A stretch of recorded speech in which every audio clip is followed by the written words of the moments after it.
Infelizmente é isso, esses casos de uso de inteligência artificial para manipulação de imagens de menores de idades, para criar imagens pornográficas, têm sido cada vez mais comuns, inclusive no ambiente escolar. A gente tem acompanhado aqui pelo G1 já há alguns meses o aumento desses casos com a ajuda das afiliadas do G1 pelo Brasil e tem sido assustador. Além do número de casos aumentarem, o número de vítimas é cada vez maior também.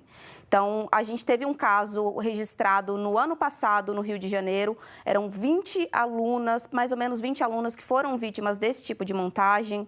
Aí teve um caso mais recente que foi registrado em setembro desse ano, já eram 30 alunas que passaram por esse mesmo tipo de violação e agora a gente está acompanhando mais recentemente um caso em Itararé, no interior de São Paulo, que mais de 40 pessoas, pelo menos 40 pessoas, foram vítimas desse tipo de montagem. E aí a gente está falando de um tipo de violência que tem acontecido no ambiente escolar. Então, é muito preocupante, a gente tem acompanhado por aqui e fomos olhar um pouquinho, né, para os detalhes desse tipo de ocorrência que, infelizmente, são tão tristes.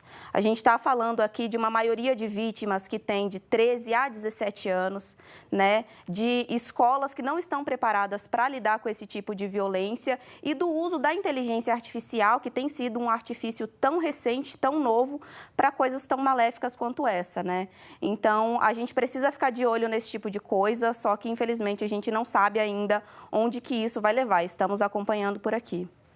Essa tecnologia está muito avançada para o pouco de reação,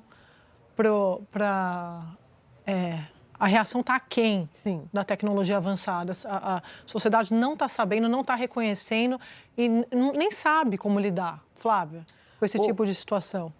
Essa história é muito preocupante. Outro dia a gente comentava aqui no Estúdio I sobre aquela quadrilha, né, com aquela operação mega no Brasil inteiro da Polícia Federal em relação à exploração sexual, pornografia infantil e havia componentes, e a delegada que nos deu entrevista falava disso, né, da inteligência artificial e inclusive da cooptação de adolescentes para para a produção desse tipo de conteúdo, né, ou armazenamento e difusão. Tem um eixo que é de fato de investigação, caso de polícia, crime.